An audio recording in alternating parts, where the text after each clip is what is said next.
Hey folks, today I'm beginning a new series of experiments. We'll see how it goes.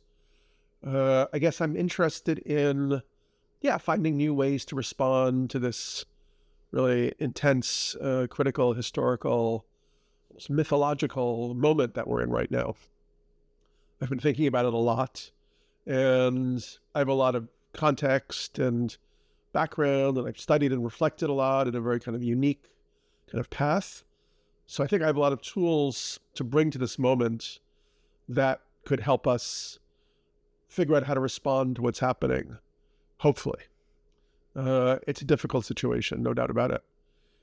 Just to give you a little bit of my background, for those who don't know, my name is Daniel Pinchbeck. I'm a New York City born and bred, an author. I've written a number of books.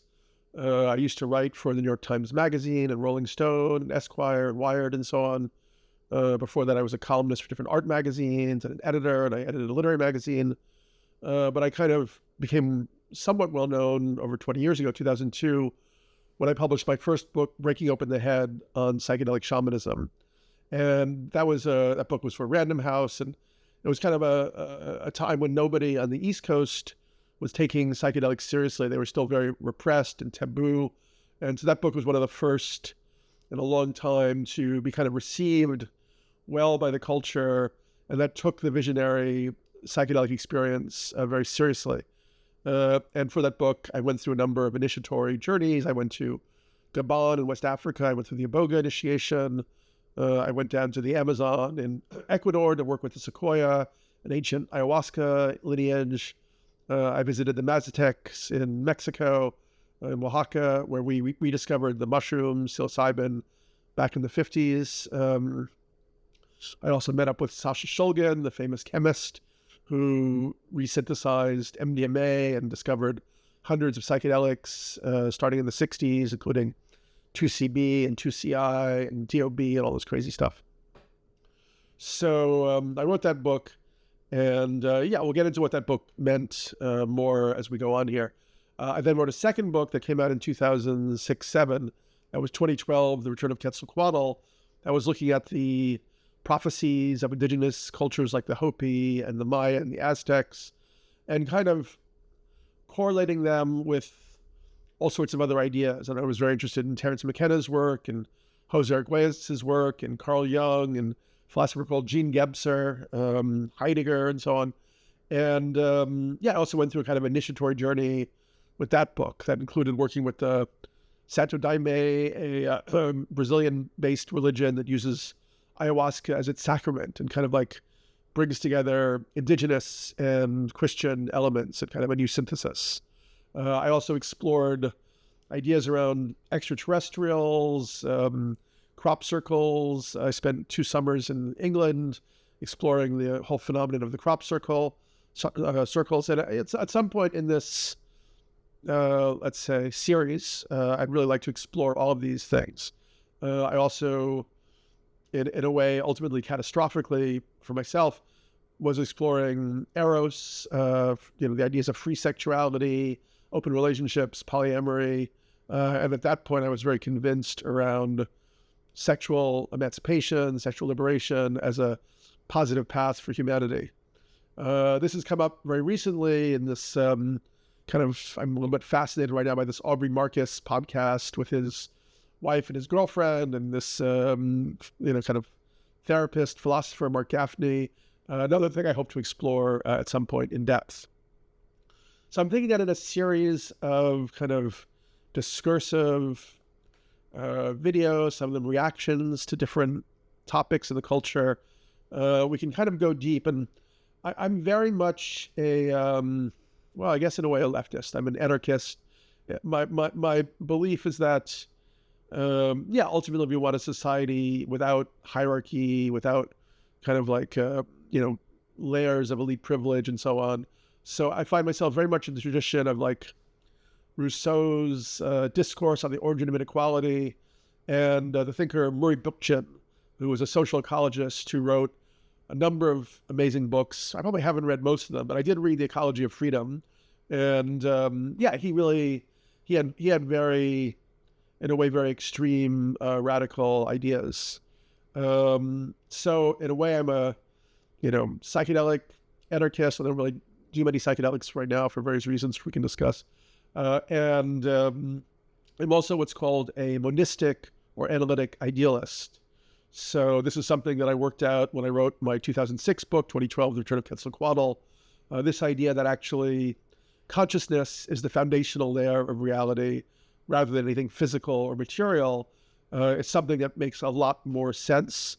Not only do we see it in Eastern traditions like Tibetan Buddhism and in Indian traditions and so on, it's also something that works very well with quantum physics, like the 2022 discovery that the universe was not locally real, which means that somehow the presence of the observer, the participant observer, has a direct role in shaping what kind of manifests as, quote unquote, reality in a sense.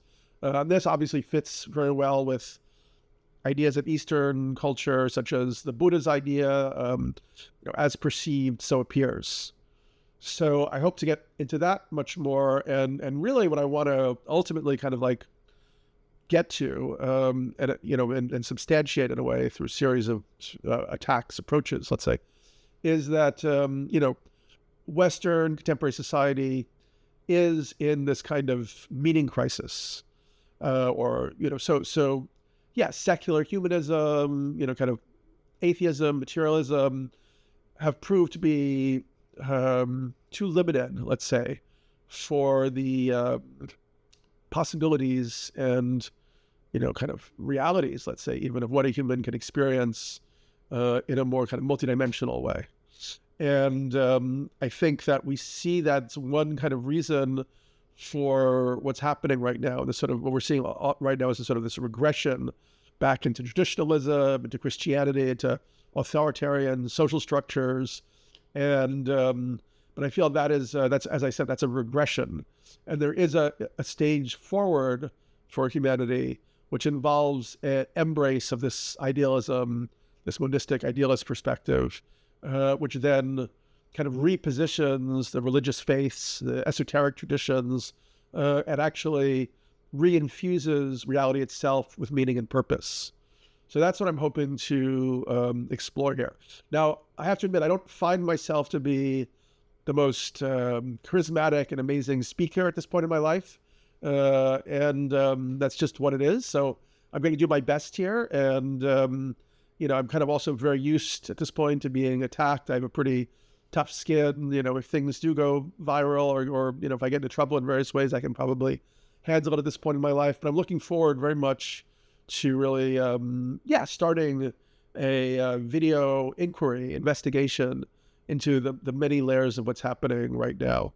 And one thing that I've been doing recently is really trying to understand the kind of alt-right or NX reactionary right. I recently wrote a piece for Playboy where I went to Hereticon, this conference in Miami put on by Peter Thiel and the Founders Fund, which is really trying to spread this new, neo-reactionary, technocratic cultural movement. So that was quite fascinating. It's something we'll explore another time. I also then, made friends a little bit with Curtis Yarvin, trying to really understand his philosophy. I also recently did an interview with Laura Loomer. Those are on my YouTube channel. So I've done what I can to try to like open sort of communication conduits with people with very, very different ideologies than my own. In a strange way, I don't often find I'm a very I have been at this point in my life, very outside of any institutional structures. I'm never invited to academies and so on. I feel I have like a sort of habit that, maybe I inherited from my father, who was a kind of outsider artist, abstract painter, but really not part of any particular kind of tradition. But yeah, I have a little bit of a self-exile tendency. So, but there's positives in that too, which we'll explore. So today what I wanted to do was to dive into this extraordinary lecture by the historian Tim Snyder, who's become one of the most valuable thinkers of our time around these questions like freedom, tyranny, and Trumpism, and the sort of Putinism and the rise of authoritarianism around the world. And so he recently did this talk, I think in conjunction with the New York Review of Books. And I really loved it and found it really extraordinary. So I thought we could go through it. I will stop here and there. And we'll talk about different ideas and how they could be helpful for us. So so let's transition into that.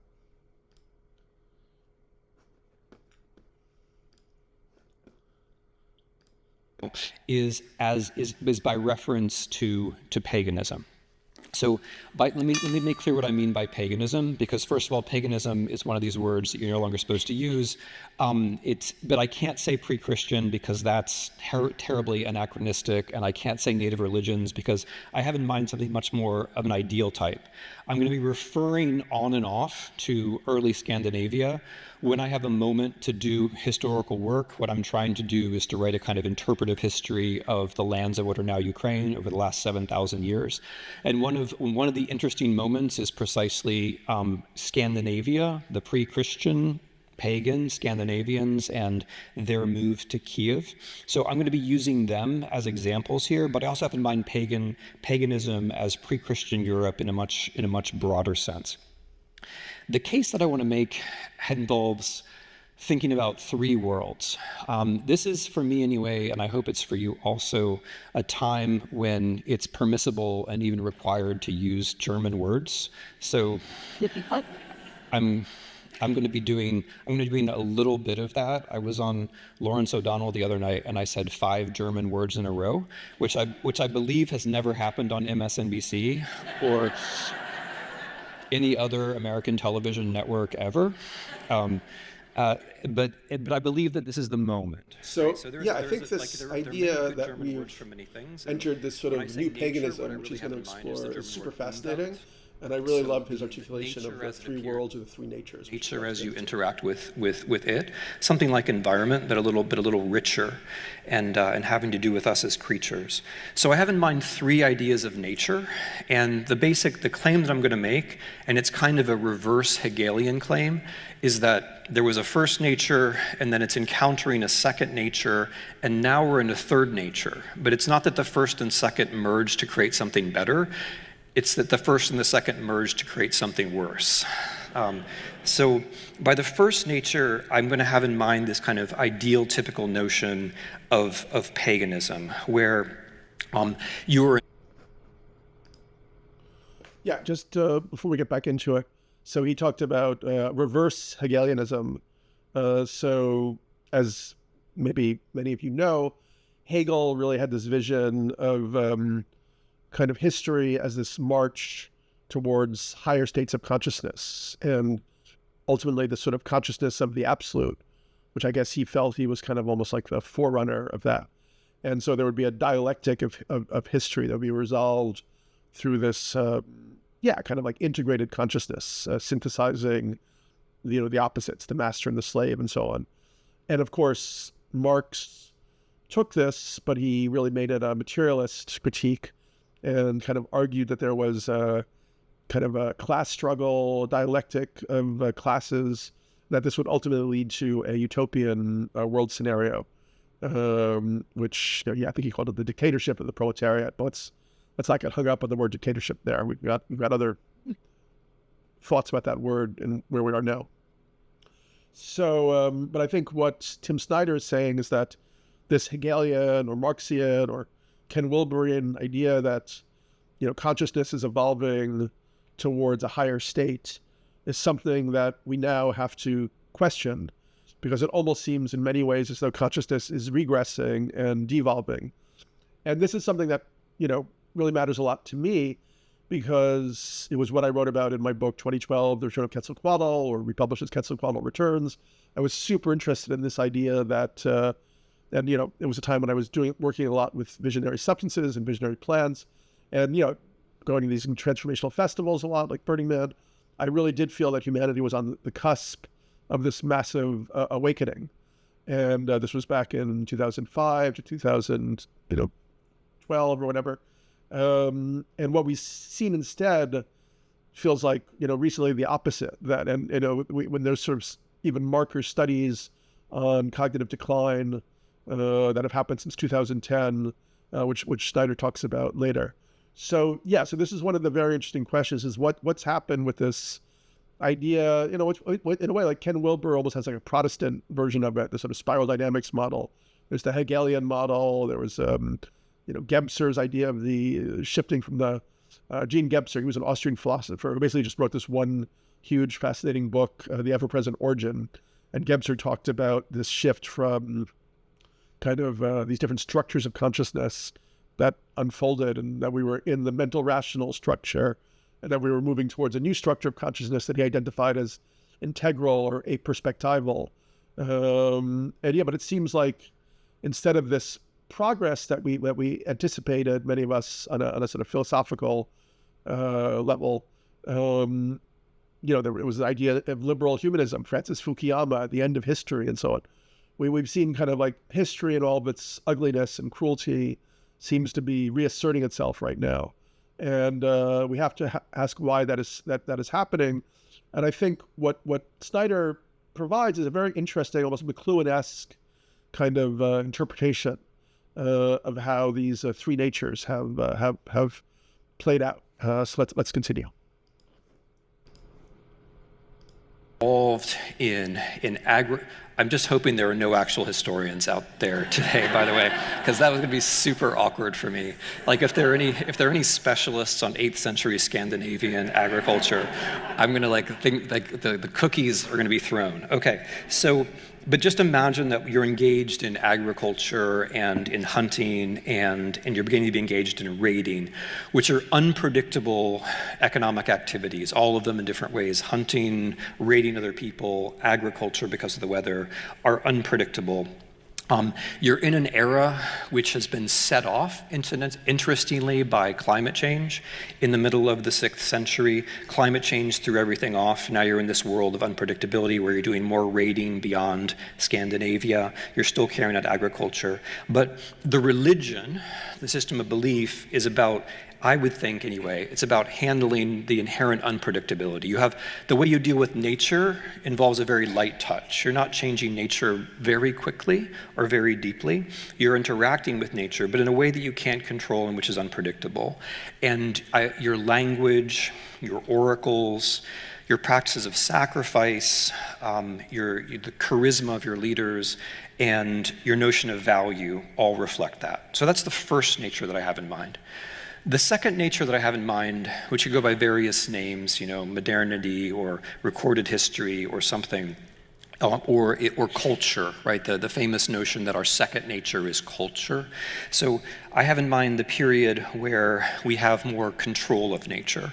We're still involved in agriculture, but not very many of us have to do it, and the number is shrinking. Fewer and fewer of us are involved directly with the earth in any way. The natural world in terms of fauna, in terms of animals, has been pushed to the extreme margins. We outweigh, and I don't mean this personally in any way, but we outweigh all of the wild animals put together, and our domestic animals vastly outweigh the mammals that are still free in the world, which is a statistic which signifies a kind of control. Religion still exists, but it's been largely pushed out of nature. It's been pushed into temples. It's been contained, and it's about far fewer mysteries. And the key technology, or a key technology at least, involves the hydrocarbons, the natural gas, the oil, the coal, the source of the power of the Industrial Revolution, which during this period of second nature gives a sense of control, The third nature is the period that we have now. And it brings together, I would say, the exhaustion of the second nature and a kind of revival of the first, in a more tedious, uninteresting way, but nevertheless a kind of revival. And it's what I mean by the new paganism. So nature is still distant in the sense of physical nature. Very few of us, very little of the time, have much direct interaction with wilderness or even with tamed nature, such as farms. Nature is still distant. But unlike, let's say, 100 years ago, and to an important degree, even unlike 20 years ago, the direct experience of the outside world has been replaced by screens. So the nature that we have is essentially not just a screened off nature, but a nature of the screen itself.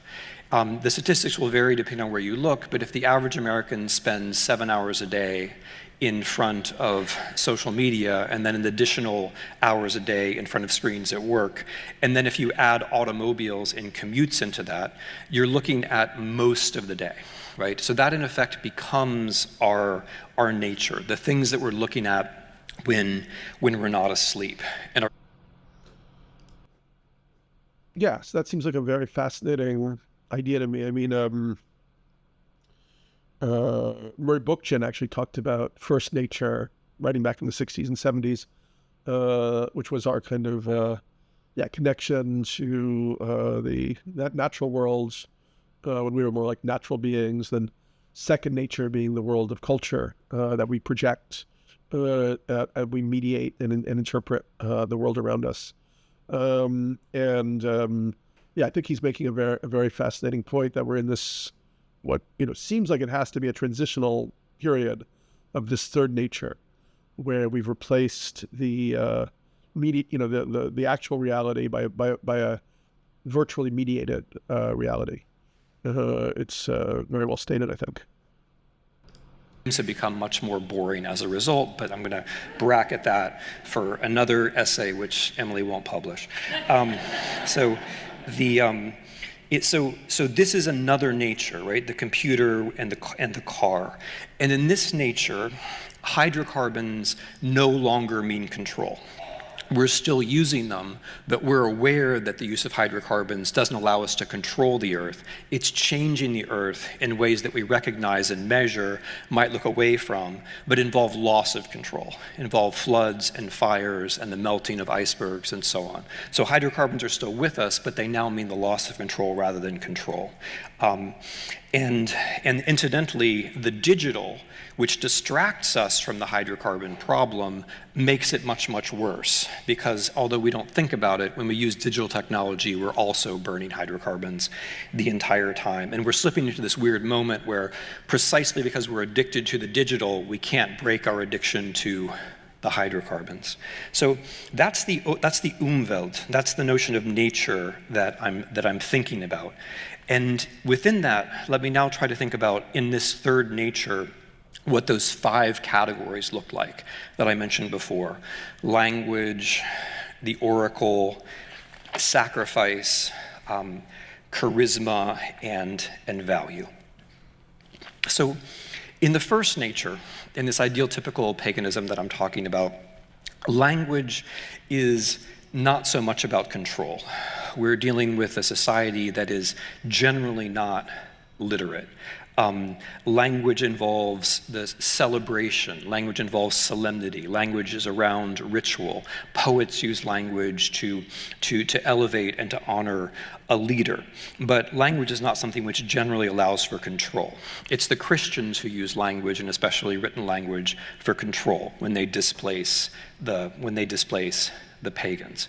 In our world, in our familiar world, or the world that used to be familiar, language was used for control, whether that was controlled by priests or controlled by governments, or in some kind of ideal democratic situation, controlled by the people, thanks to literacy, which allows them to know what's going on around them. In our third nature, and this is the form the argument's going to take again and again, in our third nature, in our present, it's as though we're returning to the first nature, returning to a kind of pagan attitude towards something, in this case towards language. There's the obvious point of erosion of active vocabulary, thanks to digital technology. That digital technology generates for us a series of ritual phrases, which are known as memes. That it's also pretty obvious, I think, to most of us, that we are becoming illiterate, not just in the general sense, but in a very specific way. It's harder and harder for most of us to read things that we don't want to read. It's as though the language only works when it's in accord with the things that we already think, and that's a very different kind of language. It's a language which is beyond your control and which is in some sense controlling you. So a good example of this, by the way, which I noticed the other day, was the president's executive order on history, where he's essentially trying to decree that words about the past only be used in a kind of solemn mode to celebrate and to honor leaders of the present.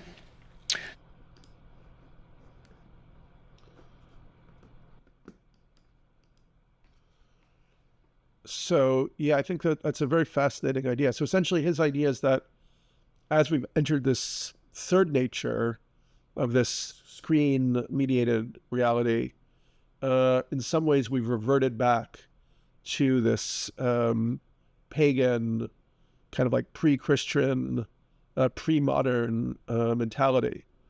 And so in a way we're abandoning the capacity for kind of long contemplation, lengthy linear reasoning, reading difficult books where we may not agree with the author. Yeah, this is it's a big deal, and I find it very worrisome.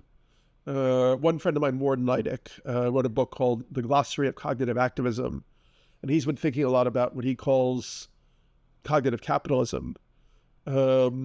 Snyder doesn't really get into capitalism so much in this talk, and there may be some ways in which we're actually going outside of capitalism now. That some people like Janusz Varoufakis talks about techno-feudalism, that we've kind of exited traditional capitalism.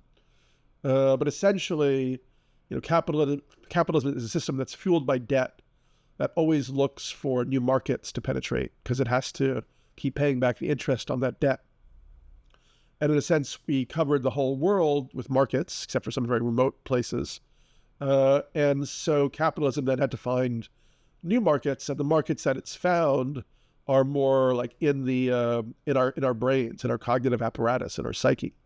So for instance, if you think about the GPS, so for instance, like the hippocampus is the part of our brain that developed for spatial memory, spatial navigation. And a lot of memory in itself is very spatial. And apparently it develops to its full functioning between the ages of about 10 and 16. So if you have all these kids who have a smartphone starting before 10, and they never or very rarely have that experience of getting lost. Like kids are sort of supposed to go out and get lost in the forest and have to find their way back, and was it that tree? Was it that stream or whatever? And that develops this very important ability of spatial navigation and spatial memory.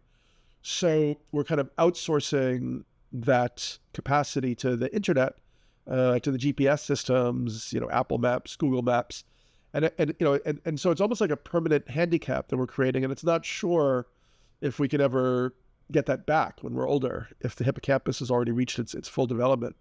And I've noticed with a lot of people in their 20s, they really don't seem to have a great ability to, navigate spatially if they don't know where they are, if their phone runs out of batteries or whatever, even in a fairly simple environment like Manhattan.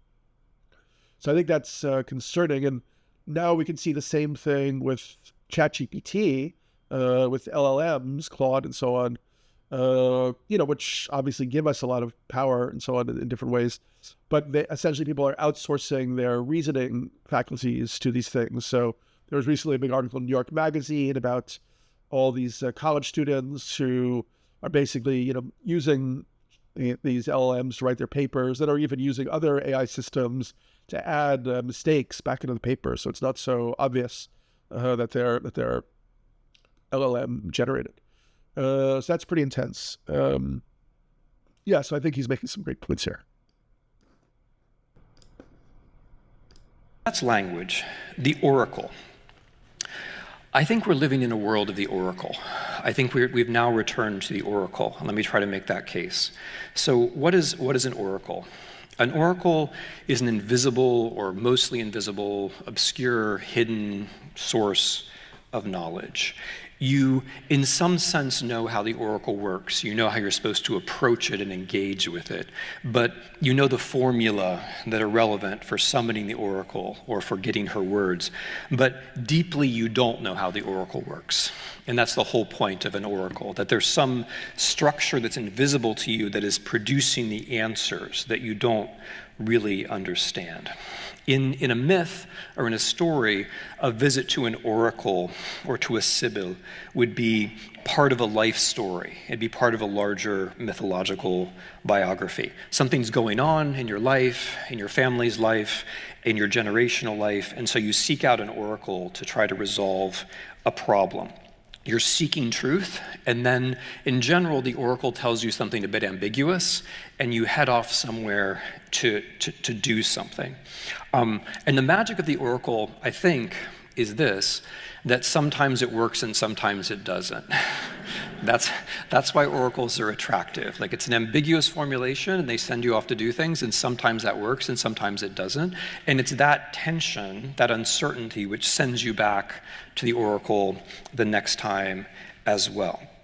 In Scandinavia, and also among the Slavs, there was this very interesting practice before Christianity of horse divination, where you would keep a specific horse who you would not ride. You would specifically not ride this horse. The horse would be kept in its own structure, and then you would bring the horse out when you needed to divine the future. And depending upon how the horse trod and what the horse trod on, you would know whether it was a good time to plant or a good time to go to war or a good time to go off on a raid. This was apparently a very hard habit to break.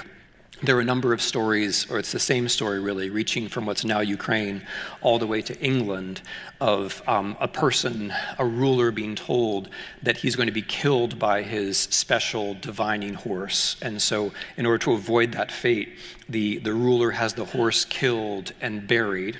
And then later on, the leader walking across a field or a beach happens upon a horse's skull and kicks it or something of the kind, and a snake comes out of the eye of the horse and bites the ruler and kills him. And the point, I'm glad you like that story, because it was a big hit in the 10th century. And so it seems like we're all here we're in the same time. That's good. That story functioned from England all the way to Kiev. So in that, you can read that story at one level as being about how you can't escape fate, but there's another level which is saying you can't escape the oracle. You keep coming back. You're drawn to the oracle to the point where you're killed in some way. Now, I want to note that our algorithms, or at least the ones in social media, the big addictive forms of social media, are also based upon animal behavior. The basic source of the addictive power of algorithms and social media are behaviorist experiments beginning in the middle of the 20th century. The addictive pattern of giving you what you want, then not, then yes, not, but not in a pattern, not predictably, that's addictive was learned by way of experiments on pigeons and rats and other animals, beginning, as I say, roughly 80 or 90 years ago. Those experiments form the basis of American advertising, and then they form the basis of social media algorithms. They are why, when you're on social media, you think agree, trauma, right? Agree, trauma. That's by design. That's meant to hold you in so that you will look at advertisements. And again, that goes back to the animal world. This, of course, doesn't give you a mission. It doesn't send you off to do anything, usually.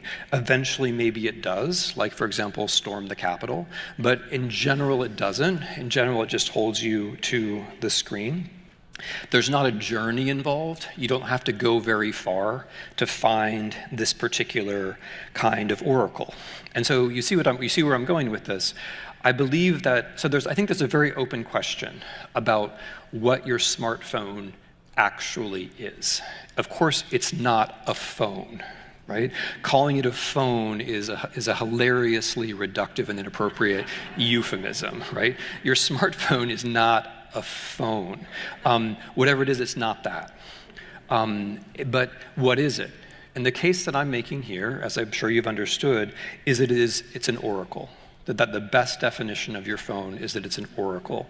It is the digital oracle or the portable oracle, but it's an oracle that you take with you. And the behavior that it induces in you makes sense, not from an Enlightenment point of view, but it makes sense very much from a pagan point of view. And I want to push this point a little bit harder. We have a tendency to imagine that all of the things that we call technology are enlightening. And this is simply not true. Technology, if we use the word carefully, technology would always be something which makes us more capable. But we don't use the word carefully at all. We just use it to mean gadgets, including the ones that make us less capable.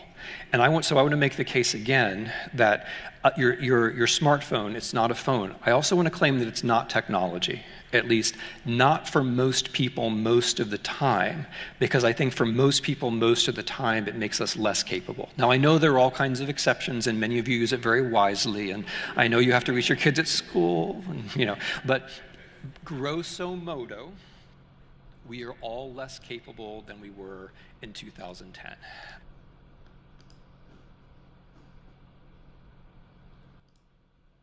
So yeah, I think all that is very fascinating too. This idea that, obviously, Snyder is intentionally playing with philosophical ideas and intellectual concepts, but that our relationship to this smartphone is certainly not something that mainly makes us more capable. It's making us less able to do things, more dependent. And that it has it's a fetishistic object. It's crazy when you go on the subway and everybody is on their phone, and most people are just playing these pathetic little games on the phone, or looking at pictures of desserts or whatever. We've constructed a very strange world. I like the oracle idea because I think part of what the phone does for us is where we're constantly in this mode of anticipation. We're set up, there's an unfulfilled promise, and we are sort of betting our lives on this technology somehow fulfilling that promise or bringing us something. It almost reminds me of Walter Benjamin's ideas around the messianic return, like every generation having this inherent sense of a messianic return, but it always being postponed. So each generation ends up having this sort of weak messianic character, where you're waiting for this fulfillment that never comes. And maybe in the past, the sort of chronological range for that would be 10, 20 years. But now with these smartphones, it's down to minutes, seconds. We're always waiting for the next email, the next ding from the dating app, the next like that we get from our friends or whatever. So yeah, I really think this is fascinating. The oracle, and also the thing about animal behavior, and how we're being behaviorally conditioned, or we have been, based on what they learned from animals. And this is also very concerning because we can see that we're moving towards very rapidly a next stage of kind of technological enslavement, with Palantir and Doge and kind of the all of the data of Americans being pulled into this vast database, potentially for surveillance purposes.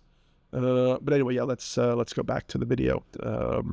Super amazing, useful stuff, I think. Let's face it. Okay, I'm going to give you 5 seconds to process that, and it's because 10 years ago it would have been 3 seconds.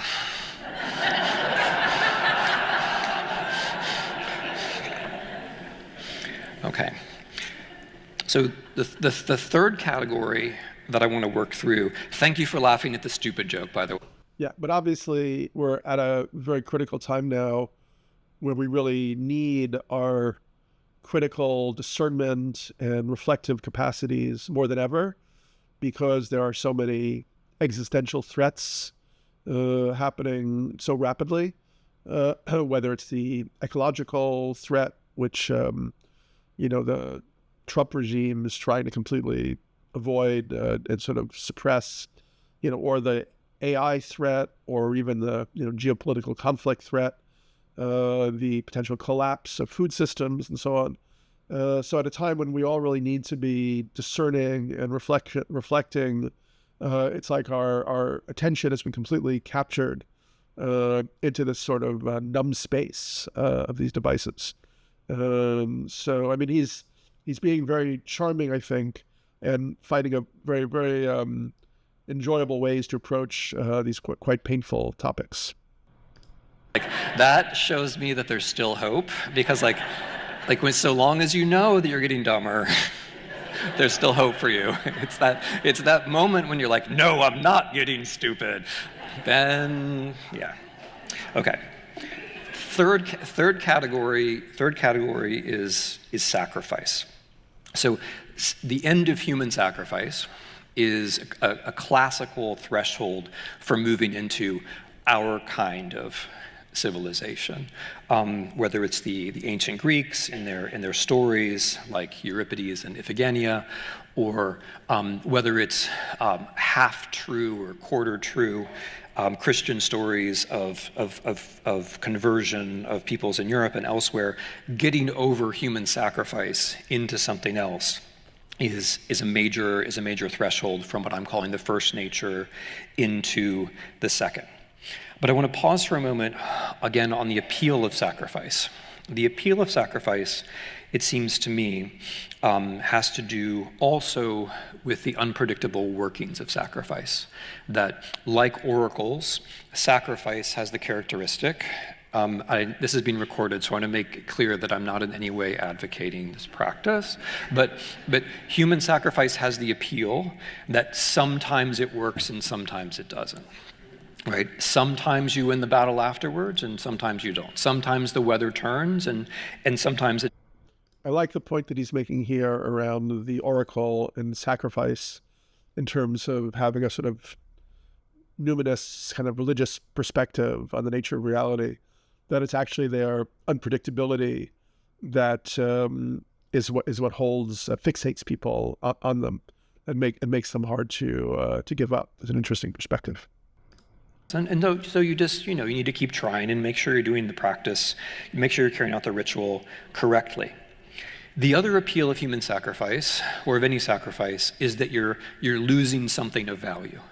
And the loss of value, may not seem to make sense if you still believe in interests and so on, but the loss of something of value is what makes the process itself meaningful, right? You've lost something that you cared about, which could be an animal, right? And the animal is very valuable, or it could be a child.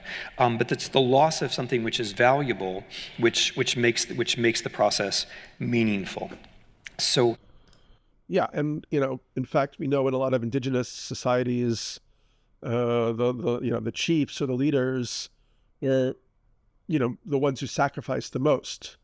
So, for instance, instead of having the most material goods, they were often the people who had the least, because any excess that came to them, they would distribute through the community or even destroy through potlatch ceremonies and so on. So, yeah, this idea of sacrifice and initiation is really obviously very key to these ancient or these pagan cultures.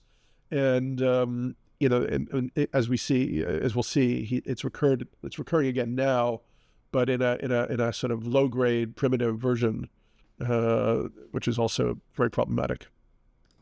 We know from some very interesting accounts of the Scandinavians, especially one by Ibn Fadlan, that of the significance of sacrifice for these people. Ibn Fadlan has this incredibly interesting first-person narration of what took place after a chieftain of the Rus. The Rus were the Scandinavians who made their way into northeastern Europe and eventually to Kiev.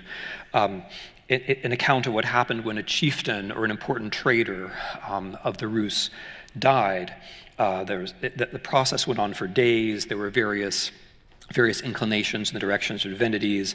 There was a sacrifice in what was clearly a very practiced way of multiple species of animal. And in the end, the sacrifice of a slave girl.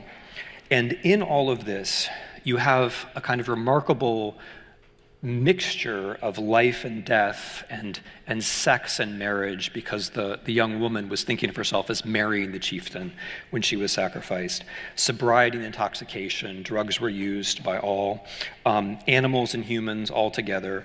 Hierarchy and mobility, he was very important, but mobility was also at play. And then there was also the question of quantity, that the chieftain was important, and so more things were sacrificed at the time of his death, so that he could go on.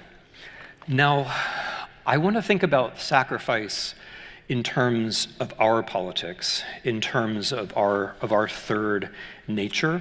And I'm not going to claim that this is the only thing which is going on, but I think the dynamic where sacrifice makes things meaningful to us, and that where more people are judged, the importance of rulers is judged by how much is sacrificed to them, is salient to the way things are going now. Let me begin from a distant example for at least many of you, which is the war in Ukraine. Interestingly, I'm not sure how many of you caught this, but interestingly, Putin actually justifies the invasion of Ukraine by reference to what he does not know to be a pre-Christian Scandinavian colonial story, according to which Odin has 3 sons. This happens over and over again, by the way, the 3 sons business. It's a big Indo-European thing, the 3 sons. Odin has 3 sons. The 3 sons go off to colonize someplace, but they're not actually colonizing it because they were invited in. Those of you who know anything about like what the Russians call their early history will recognize this story. It's the story which Putin used to invade Ukraine. It's quite extraordinary that he's actually referring to a pagan story from the period that I'm talking about. The war itself, I realize I'm jumping a million argumentative steps here, but the war itself is also clearly a war that involves, among other things, a sense of sacrifice.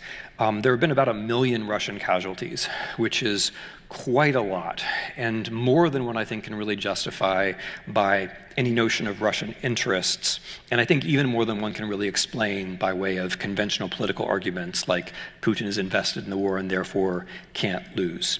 I think you can only get to this kind of war of destruction when you have a change in language, when you have a kind of oracle, which the Russians do, and also when you have a political dynamic of sacrifice. Okay. Yeah, I mean, I also have thought about this a lot in terms of Walter Benjamin's work. And so when the First World War happened, Walter Benjamin noted that without sort of intentional mass rituals towards some kind of positive aim, transcendence or something like that, you would inevitably have a buildup of energies that would lead to a kind of negative mass initiation or negative mass sacrifice. And Benjamin in the I think 1920s said something which I think is so true today when we see what's happening with, in a way, kind of like this sort of right-wing, let's say, death cult in a way forming. He talked about that humanity's alienation from itself had reached such a degree that it could kind of experience its own destruction as an aesthetic pleasure of the first order. And I kind of feel that's what we're seeing now. I mean, there was just last week, there was this Republican, I think a congresswoman, who made this comment, when people asked her about how could they cut, 14 million people off Medicaid, which will lead to a lot of people dying and so on. And her answer was like, oh, well, we're all going to die anyway. And then there was a lot of pushback, because you would think that we hire we elect Congress people to protect communities, to help people live long and happier lives. So she was pressed on this, so she created this answer video, which she filmed in a cemetery. And once again, she said, yeah, look, who cares? We're all going to die. And the only way to have eternal life is through Jesus Christ. So it's very intense. I mean, it's basically sort of like speaking the subtext of this Republican kind of like adventure, this right-wing adventure, which is basically to libertarian kind of ideology, like take all of the support structures away from people. And, if they die, they die. If you're rich, you can buy the best medical care, and otherwise you're out, So, yeah, it does feel that, we mentioned a little bit of a sort of authoritarian death cult kind of vibe. And this idea of sacrifice is very present right now. And yeah, as Snyder says, we see that in Russia with the sacrifice of 1 million young men to this war of conquest that was totally unnecessary. And we're seeing it here now. I mean, some people have estimated 300,000 children, and other people may have died already as a result of the Doge cuts to U.S. aid. So yeah, it's quite a phenomenon. Now let me try to bring it a little bit closer and talk about American domestic politics. In my books, I use the category of pseudo-populism, by which I mean shifting politics from a sense of everyone is going to gain something to a sense of there's going to be more pain, and the relevant political question is how that pain is going to be distributed. We're all going to hurt some, but the issue is who gets to hurt less and gets to watch other people hurt more. So it's a politics of voyeurism, it's a politics of sadism, and I think it's something that we are indulging in right now. I think in broadly speaking, the deportation policy is like this. We are watching other people be sacrificed, right? Those of us who are not an immediate threat, that is, are watching other people be sacrificed. And it is public, and it's deliberately public. It's not that the Trump people are deporting more people than the Biden people did. They're not. They're just doing it in a more deliberately spectacular fashion. Right down to and including the seizures on the street of graduate students. This is done not because it's necessary, it's not. They could just call them on the phone and tell them if they're going to revoke their visas, which is wrong, but if they're going to do it, they could then just send them a letter and an email saying we've revoked your visa. Abducting them on the street is an entirely unnecessary act of terror, but I think it's done in the spirit of giving people a sacrifice to watch. Yeah, that's another very, I think, crucial point. I was reading something by Mary Trump, who's somebody from the Trump family who obviously very much disagrees with, her relative, and saw a lot of cruelty in the family and so on. And she talked about how those of us who are progressives, liberals, we're kind of, it's hard for us to admit that so many people just seem to actually not even care about their own best interests, their children's best interests at this point. They actually just want this thrill of this cruelty and to see this public humiliation and kind of vicious, kind of attacks, people taken without any due process, put in concentration camps in El Salvador. And I know, from personal experience, I know a lot of people, friends of mine whose parents have become enamored of this whole worldview.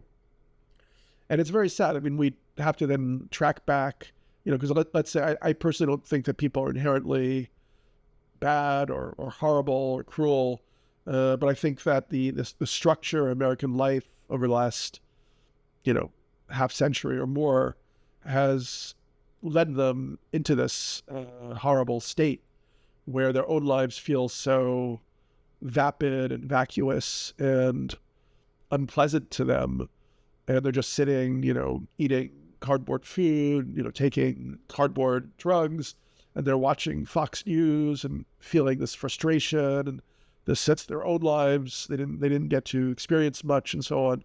And so then this leads them to this delight in this kind of viciousness or cruelty, this kind of bread and circuses situation that we're in. And yeah, I don't know what you do to correct that. I mean, we had time over the last decades where we could have done a lot. Now it really feels much more difficult. But yeah, this whole issue that he's bringing up is super fascinating. And of course, the spectacle of Kristi Noem in El Salvador is very much in the spirit as well, right? And so you might, I mean, I'm happy to use the word fascism, and I think that's a very fascist moment. But in a way, what I'm doing in this talk is I'm trying to step back and ask, what are the underlying human capacities which make fascism tangible and coherent and functional? And this may be very old-fashioned and Christian of me, but when I say the word El Salvador, I always think like, well, that means the Savior, and the Savior is Jesus Christ, and the whole idea of Jesus Christ was that was going to be the last sacrifice. That was the idea.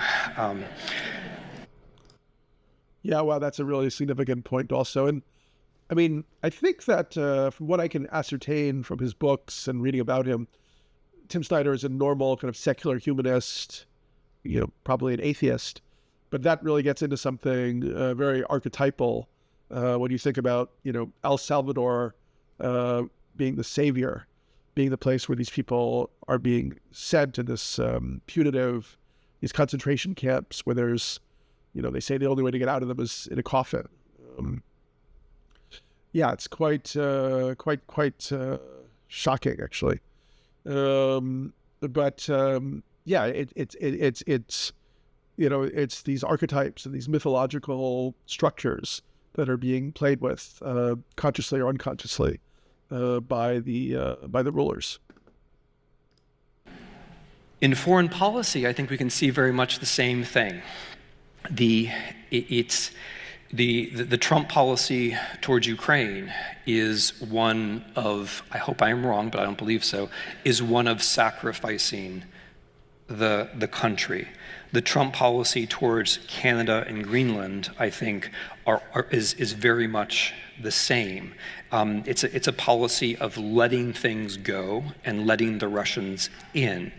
Incidentally, and I'm sure this is just incidental, Ukraine, Canada, and Greenland are all places that the Vikings explored at the time that I'm talking about.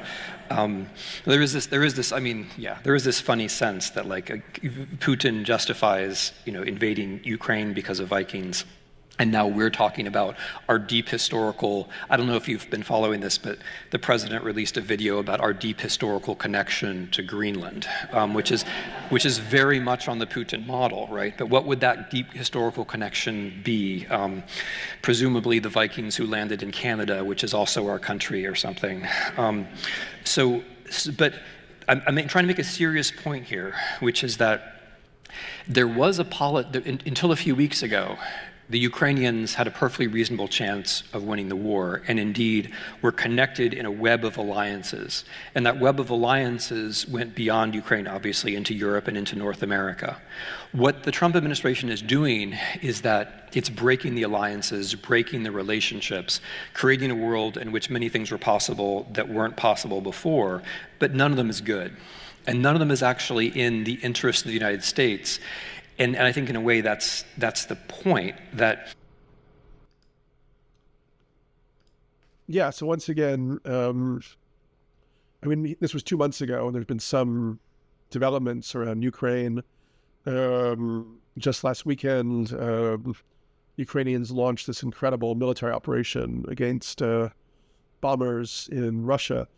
And I think they're really giving us a profound lesson on how you kind of, fight back against a fascist, kind of apparatus, totalitarian apparatus. It's quite impressive, actually. But I think, the sacrifice and, here I get into some,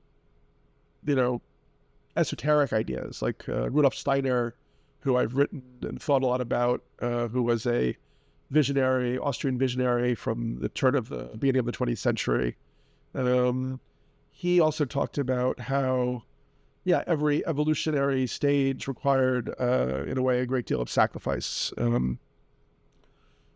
If we are going to go into another evolutionary stage, which, as I say, it feels like in question right now. But that would also make sense if we're truly undergoing a collective initiation, and we're in kind of like the Saturn stage of like all hope being lost and like only darkness around us. There might still be a coming out of the other end into something, which is something I hope to explore in future videos. But what Trump, and his people seem to really want to sacrifice is the masses, the American people, whether it's getting rid of health protections, getting rid of vaccines, getting rid of consumer fraud protection. There seems to be a deep, primitive, like savage desire to sacrifice the people themselves for this cause. And what is that cause? I guess it's technocracy, it's singularity, Christian eschatology. It's not entirely clear, but we're certainly in that process right now. You can't actually justify any of this in terms of a conventional account of the interest of the United States, including, in my view, an imperial account. I think what is going on instead is a logic of sacrifice, of making things worse, which at its depth, it comes down to hero worship. Hero worship of Putin, hero worship of Musk, hero worship in a different way, I'll talk about this, of Trump. But the sacrifice, and now I'm going to make, this is the point which is going to really disqualify me, unless Emily is in a truly Zen mode. The deepest sacrifice is one that we are carrying out ourselves. And I think at some level, we know that we are carrying out. If I can go back to the war in Ukraine for a moment, another, I think, deeper analysis of the war in Ukraine is that this is a war by a hydrocarbon oligarch. The most important hydrocarbon oligarch in the world is precisely Vladimir Putin. And it's a war by a hydrocarbon oligarch, which is to preserve and to make permanent hydrocarbon oligarchy. It's a war which is a kind of forecast of how the world as a whole will look if we don't get over the threshold into solving global warming and instead have resource wars everywhere. This is the first in a series of resource wars all around the world on the logic that we're going to stay with hydrocarbons forever. But of course, if you stay with hydrocarbons, it's not a very long forever. Meanwhile, I mean, that's for sure. And yeah, we're seeing obviously in the US this, psychotic attack against environmental rules and regulations, and also a kind of undoing of the Inflation Reduction Act, which Biden put into place to build a renewable energy infrastructure, a whole new manufacturing industry in the U.S., primarily centered in, quote unquote, red states. And, some of that probably has to do with, Trump and his allies being close with the Saudi royal family and actually wanting us to be as dependent as possible on foreign oil and Russian oil and so on, Russian gas. But some of it really just feels like it's coming from a deeper place. I mean, a kind of negative transcendence. Something that's like a deep unconscious fury against even the possibility of evolution. Anyway, I appreciate very much Snyder's analysis. The biggest, I think the most significant American supporter of Putin in his war against Ukraine is precisely the major digital oligarch and the only person who might be wealthier than Putin, and that is Elon Musk. And for me, there's something uncanny about this alliance of the digital and the hydrocarbon, especially when we take into account that it's the hydrocarbon plus the digital taken together, which are physically destroying the world, making the world first much more unpredictable for all of us, and then eventually unlivable. But my point was going to be that there's a sense in which we're all very much involved in this. As we sacrifice our time to the oracle, as we burn the hydrocarbons, we are taking part in this larger sacrifice, right? The sacrifice of our children, our grandchildren, the possibility of life on Earth. We are, in that sense, like the young woman, right, who throws herself into the pit, who allows herself to be killed. We are taking part in this larger carbon sacrifice, and it's an enormous sacrifice of coming generations of the Earth itself. Yeah, I mean, fantastic point. Once again, it feels like something from kind of like the depths of the human unconscious, the human psyche, which we're just not able to fully integrate at this point. I spent 10 years writing my third book, How Soon Is Now, trying to envision a systemic redesign of, post-industrial civilization to address the ecological mega catastrophe that we're facing. And I couldn't get a serious hearing for that book. All the warning signs that we're seeing flashing red everywhere. And yet we have, the U.S. now sort of like a lead weight pulling the world in another direction with its sort of new nefarious alliances with Putin and North Korea and so on. It's just deeply crazy. And then the hope, I guess, that artificial superintelligence will somehow just solve the equation for climate change at the last second.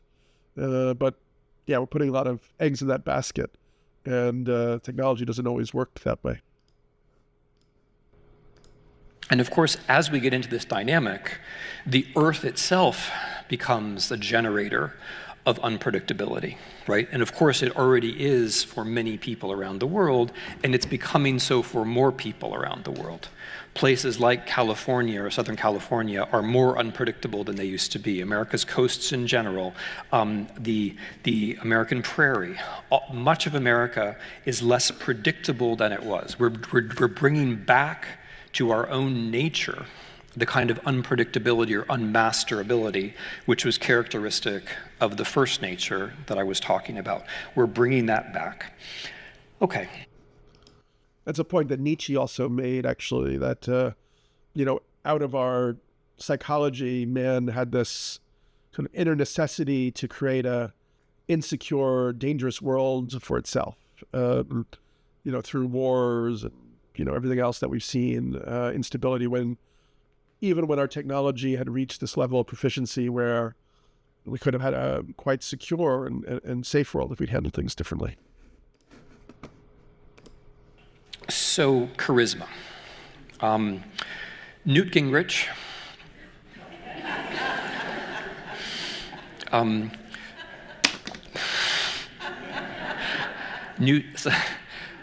No, I'm talking about something Newt Gingrich said, which is correct.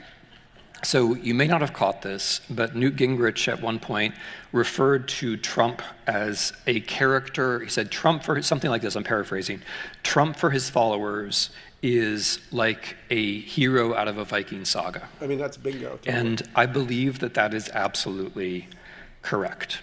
I believe that you cannot understand Trump without a sense of a certain kind of charisma. Now, as you might have noticed, one of the ways that I'm trying to make this fun, and it may be a very obscure kind of fun, is that I'm using Hegel, and I'm using René Girard, and I'm now using Max Weber. And this is enjoyable for me, but it's also meant as a kind of signal that this is the kind of thing that we have to do, right? We have to preserve the humanities, preserve the categories, look for big ways of understanding what's going on around us. So anyway, the charisma, Max Weber made the argument, very familiar, I'm sure, that there's charismatic leadership, which then gives way to a more ordered form of polity.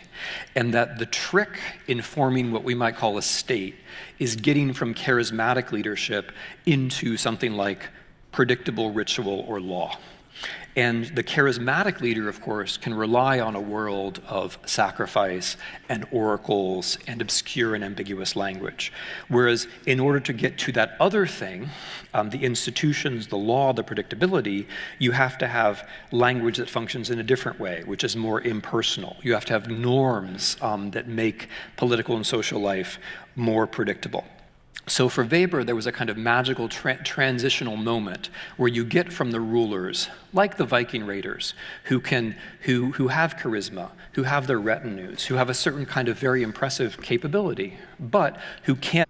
I mean, this is such an incredibly good point, right? Like the kind of decimation of the rule of law, the order of our society, the institutional structures. It's like this disruption by this charismatic, mythic force. Actually a number of, I remember back in 2016, 17, people associated Trump with the Loki the trickster god. It's like a disruption of the order. I do think if we survive this, which is a big if, there was a kind of necessity in this disruption, because it was also the case that the liberal, progressive, democratic world was not holding together and was not in integrity, even including the ecological sacrifice, which, to give him some credit, Biden tried to address. But in general, the Democratic establishment had been quite willing to sell out the future of our children and their children to maintain short-term power. And if we are going to break the spell of this paganism, pagan hypnotism, whatever you want to call it, we really will have to introduce something truly authentic that meets the real needs of the planet and of humanity right now, because we're not going to be able to keep going in a false direction. Anyway, let's get back. Found a dynasty. You can't found a state. You need something else for that. And for many of them, by the way, that something else was precisely Christianity at the beginning. I think what we're seeing now is the reversal of that process. I think the charisma, the specific charisma that Trump has, is the reverse of that kind of Weberian charisma. It involves the project of taking institutions and making them disappear. It's a project of making things dysfunctional that might have been functional, right down to and including that basic issue of succession. Because, of course, the problem that the charismatic leader always has is who rules next, who preserves all of this, right? What comes next after me? And you solve that democracy has many virtues, but one of them is that you solve that fundamental problem of the continuity of the state. But Trump having a third term, or Trump ruling forever, means a very temporary United States of America. As if you break that solution, the solution of a succession, then you're also going to break the country. Yeah. So, if, for instance, Trump was to kick the bucket, which could certainly happen. One thing that's extraordinary about him is his diet. By the way, he drinks gallons of Diet Coke every day, which certainly contribute to rapid cognitive decline, which he also seems to be experiencing at this point. He eats a lot of fast food, Kentucky Fried Chicken, Big Macs, and so on. Obviously, it'll be a threshold moment if Trump was to kick the bucket in some sense. That'll be interesting to see what happens in that case. Now, in this charisma works in ways that are familiar, but also a little bit differently, right? So Trump is a very special object, and as I see it, a very special object of sacrifice. He is like a god of wealth. And like other gods of wealth, he is only wealthy because you give things to him. Right? He didn't, like the gods of wealth had goats and they had horses and cattle because you sacrificed them to him. Trump is like that. Like Trump never really had any money. He was a god of wealth, right? He was golden in coloration and so forth, right? He presented as himself as a god of wealth, and it was the presentation as god of wealth which allowed him to in fact be wealthy, not the other way around, right? And let's admit, that's a very special sort of charisma, and eventually, it took him a long time, eventually that has worked. Eventually he does actually have money. Yeah, this is also a very interesting point. One of the ways that Trump made it through his, quote unquote, business life was by declaring bankruptcies, about 6 bankruptcies. And actually, even Curtis Yarvin has a piece today saying that, probably the U.S. needs to declare bankruptcy. It feels very likely that Trump's plan, the people around Trump, the plan is to default at some point on the debt. The U.S. can't literally declare bankruptcy because obviously we print our own money. But there could be a point where we're like the world's biggest welchers, and most of the world will stop doing business with us. It really does seem, some people say that Trump is an asset of Putin, but it really does seem that his purpose is to systemically destroy the United States as a force in the world. I guess so that certain forces here can, take over the ignorant population, Handmaid's Tale style, and have their joyful, patriarchal white Christian oppression. Maybe some of these other guys assume they'll be able to flee to, Qatar or wherever they might go if things get hot for them here. But yeah, it really does feel like this massive sacrifice underway. The charisma of this sort of figure, this sort of hero or anti-hero, involves offering another world, right? Another world which depends on a first nature kind of use of language, ambiguous, never certain, never connected firmly to reality, possibly changing, hard to interpret, which depends on an oracle, right? A truth social account, social media, things that make you upset or make you happy or both or one after the other. It depends on sacrifice. It depends on people being willing to hurt themselves and hurt others. And it depends, as I say, on charisma. So the story that Trump tells you, like with the help of all of this, the story, the alternative reality that he creates involves among other things, the electoral big lie, like the idea that he won in 2020. And that means that the people who were criminals in that coup attempt are now martyrs in this story. Incidentally, and not unrelatedly, Putin makes the argument that Russian soldiers who are killed are not only martyrs, but are literally reincarnated later on. So the coup criminals are martyrs. But we also see some interesting differences between the third nature and the first nature. An important one for me has to do with the cult of physical cowardice. So in the first nature, these men that I'm talking about, these slave traders, these heroes. Sorry, once again, I think this is brilliant. And it could be a very interesting chink in the armor of this whole neo-reactionary movement at some point. The gap between the virtues that they profess and the way they actually express themselves in their lives. These raiders, they may have had many, as we would see it, character failings, but they generally did exhibit physical courage, sometimes to a quite extraordinary degree. We no longer have that. We have the reverse. We have the cult of physical cowardice.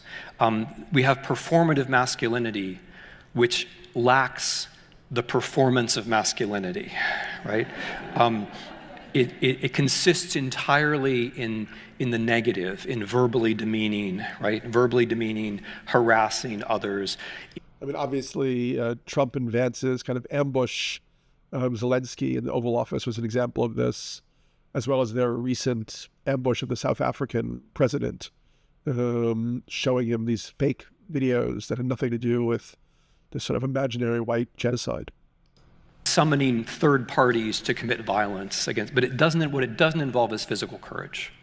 And you can see this particularly in the discomfort that figures like Vance and Trump and Musk have around figures like Volodymyr Zelensky, right?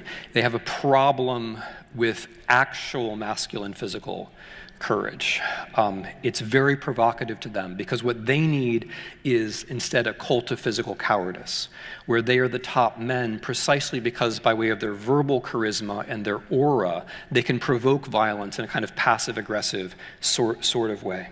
So that's one difference, and it's a serious difference, and it's an interesting difference because in the first nature, at least in the Scandinavian example, the people around the ruler, his retinue, or I like the word družina, which goes back to an even older concept from the Scythians. The družina is the group of friends, and the notion is that if the leader dies, you die. And when you die, you join the leader in the afterlife, right? So there's a very serious notion of men being around other men. That kind of thing is what we don't have in this third nature. We don't have a cult of taking risks, dying with. It's a cult of inaction, right? It's a cult of talking to, up to, around, submitting to the leader, and helping the leader hurt other people indirectly, verbally, digitally. The second difference has to do, for me anyway, with the circulation of wealth. In the first nature, these charismatic leaders, they had, in the Scandinavian example again, armbands, right? The famous ring, like the ring that appears in Wagner or the ring that appears in Tolkien, in historical reality was actually an armband. And the armband was traded around or exchanged as a sign of loyalty and devotion to the ruler. And interestingly, it was not exchange value, it was entirely symbolic. So the Vikings, to incredible extent, would collect silver, but they wouldn't use it as a means of exchange. They would use it as a means of decoration, as a sign of loyalty, or they would use it to decorate themselves, both the men and the women, interestingly, very interestingly. But that's another subject. But that leads me to point 5. Which is not, by the way, that's another difference. I can't help but say this because I'm a human and I'm weak. Another difference is that the charismatic leaders of our first nature were very concerned with beauty. What they did with objects of value was extraordinarily beautiful, and they buried their men and their women, sometimes apart, sometimes together. Again, it gets very interesting with the Vikings.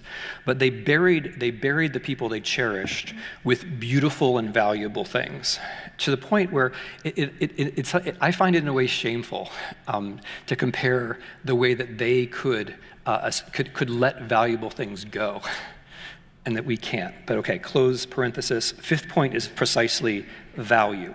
So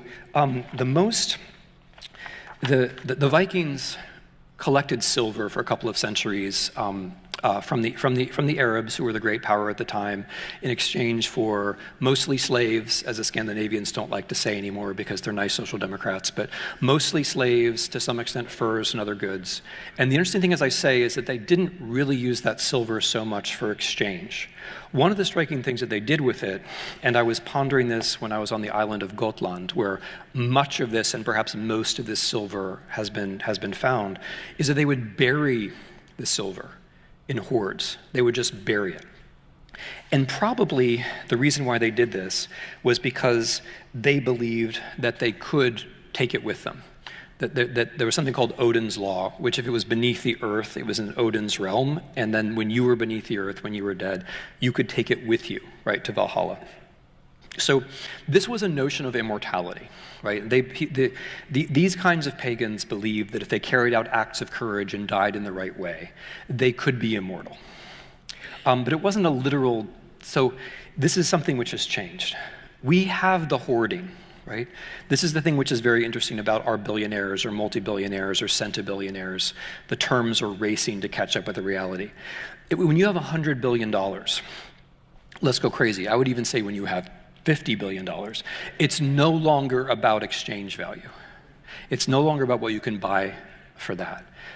It is about a pure symbol. It's about a competition among wealthy people.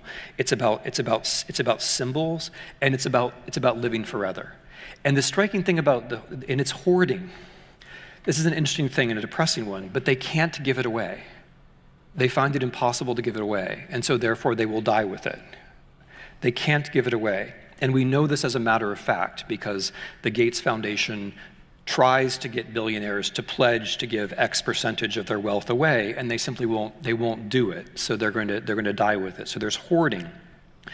But the notion of immortality is very different. The notion of immortality is much stupider.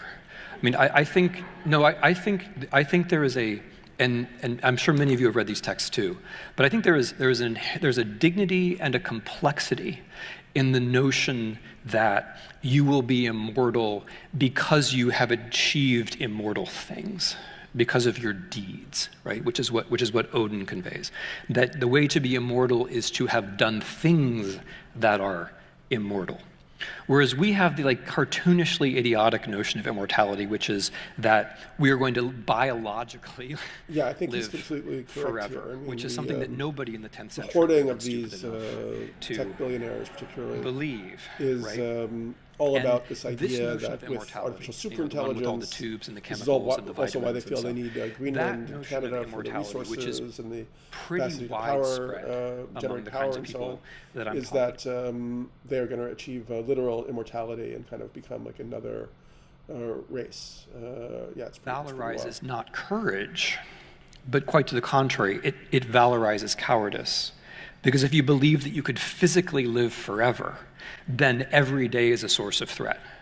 And the only thing which really matters to you is staying away from the things that might put an end to your physical existence. Okay, so value is my fifth category. And here is then a very brief underview, and then we'll have a little bit of time, I hope, for questions.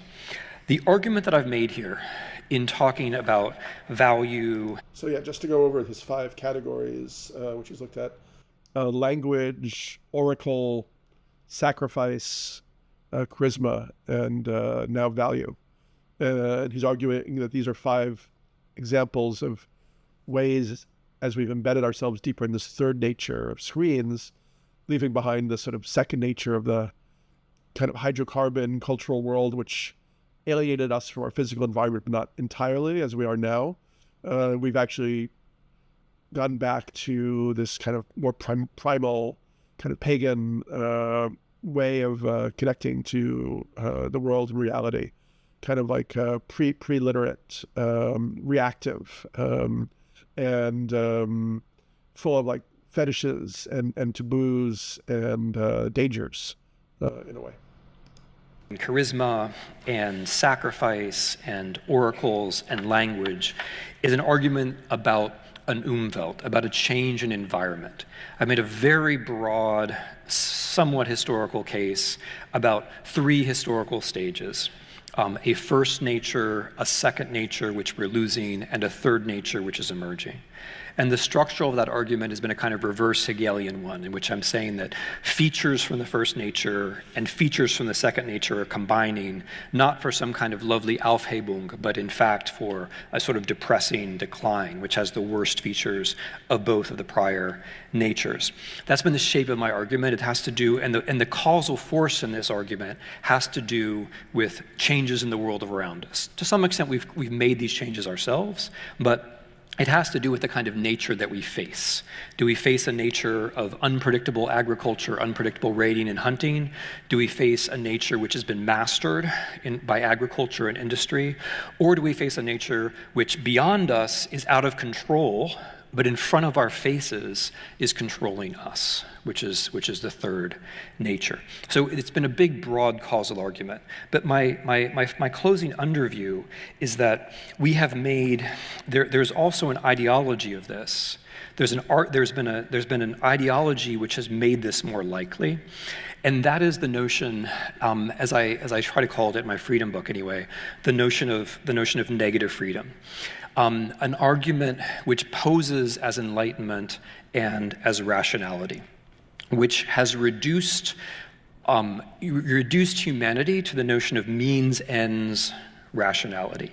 And in that notion of means ends rationality, what goes missing is humanity. Yeah, I think that's a great point and really explains where this kind of revulsion and rebellion against sort of the secular, progressive, humanist ideology of technocracy kind of came from. Unfortunately, it's now being supplanted, superseded in the U.S. by an even more extreme technocracy that has these pagan and kind of vicious elements to it. Good. What might be a future worth having? And as power relations become more and more vexed and unfair, efficiency more and more means my ability to use you for my purposes. The word efficiency means I don't have to talk about my purposes. All I have to talk about is how you're going to run around faster in order to achieve those purposes of mine that I never have to name. And with that ideology has come terms like free market, and even free speech, which have pushed aside the question of what would actually be good for us, what the virtues might actually be. And in this account of rationality, it's our job to race after the computers and to be more like them. Because, of course, the computers are very good at certain kinds of calculations. What they can't do is affirm virtues and live in virtues and think about unpredictable futures, which is what we could do and what we hopefully still would be able to do. In other words, these processes of the emergence of the digital oracle, if you're going to buy that phrase, and the carbon sacrifice, if you'll follow me that far, these processes have had their priests. And these priests have generally been telling us that they are pushing us further into enlightenment. And I think exactly the opposite has been going on. I think the case that has been made for what we tend to call rationality, or what we tend to call freedom, has actually been a kind of preparation for this third nature, for this return to humanism. So I'm going to this rejection, of humanism, and that's where I want to close, because this is the Bob Silver's lecture. Whether you like. Okay, so let's stop there. I think that's an incredibly useful piece, and I really am grateful for Tim Snyder for developing this argument and this whole idea. So yeah, that was my second time watching Tim Snyder's talk. I also read the transcript, and I think it's a very, very useful framing, this first nature, second nature, third nature. It opens up the question of whether there could be, perhaps hopeful fourth nature. Ken Wilber, who wrote Trump and the Post-Truth World, was invested in the sort of spiral dynamics model of the evolution of consciousness.